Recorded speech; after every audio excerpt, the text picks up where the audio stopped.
Greetings, YouTubers. I've fully embraced this low carb, high fat diet thing. I've lost 80 pounds now. It's been about a year journey. So I did that by watching other people's videos on YouTube. A lot of inspiration, a lot of encouragement, and a lot of people like Butter Bob and other folks have put some really good recipes out that I've used over the time as well. So I wanted to share this recipe for basically homemade pizza toppings without the crust. I know some people do the crust made out of cheese or cauliflower, but I just like the toppings off the pizza, and this is a good way to do it with low carbs, high fat, moderate protein.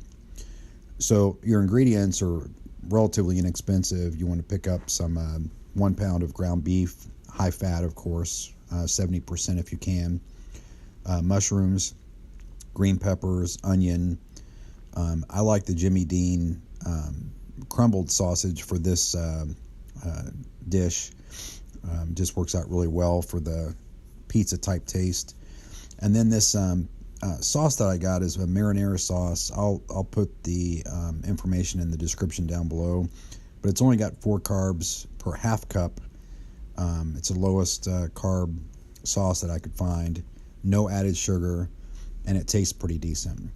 Of course, you can change these toppings up, but if you do, just make sure that whatever toppings that you're changing, check the carb content, because as we know, that's the most important thing. So anyway, this is what you'll start with, are these 5 ingredients. So what I do is I put the ground beef in the skillet and go ahead and get it started kind of on a low heat so that it can be browning while you're working on the other things. I've got this nifty little, it's kind of like a slap chop thing, but it chops the vegetables automatically. I think I saw it on TV one time and bought it, but any way that you chop it is fine, of course, if you have a food processor. But you want to go ahead and, while the meat's browning, chop up your green pepper and your onion. And I just throw it in the same container. It's all going to the same place anyway. And once you've got that put together, just kind of set that aside. And I use for seasoning oregano. Actually, it's oregano leaves, just regular old salt, and garlic powder. I don't use garlic salt because it's kind of duplicating the salt we're already putting in. And as you know, the low carb diet requires a little bit more salt and sodium anyway. As you can see, I mistakenly picked up the 33% less sodium salt, but I just used a little bit more. So as you got your meat browning, once it gets fairly brown, I like to put the mushrooms in and then go ahead and add the vegetables. I don't have the vegetables in there cooking the entire time with the meat because I think they get too soft, and I like a little bit of crunchy vegetables. But if you like them more soft, just go ahead and put them in with the meat and just kind of cook it all together. But I put it in there when it's about 3/4 of the way done on the meat. And once you get the hamburger brown, these sausage crumbles actually are already fully cooked, and so really you're just putting them in to warm them up because they're cooked already. So I add those after the meat's already browned and after the vegetables have already been added, because it's going to get plenty warm over the few minutes it's going to take to mix the rest of the ingredients in. And I didn't measure this sauce because it's so low in carbs. I put probably a cup in there. This is going to make 4 servings.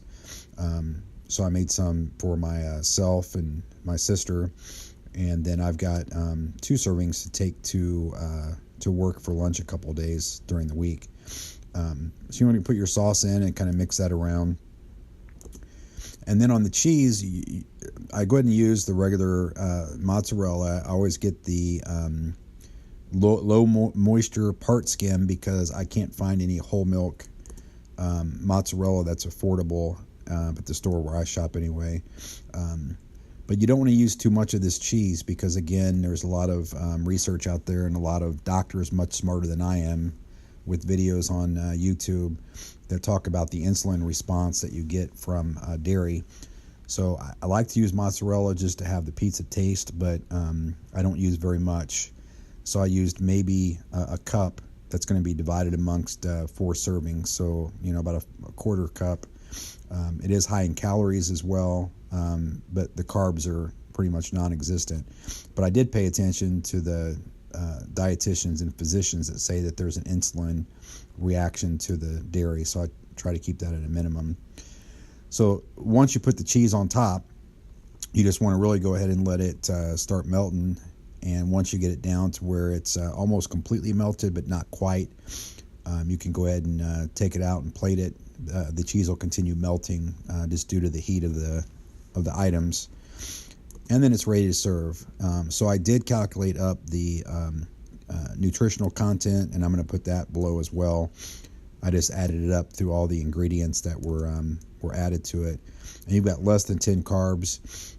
Calories are decent, again, if you control your portions, and it's very filling. So this is a very filling dish. I was full after the 1 serving. So basically what I made was divided into 4s, and I was plenty satisfied after I ate it.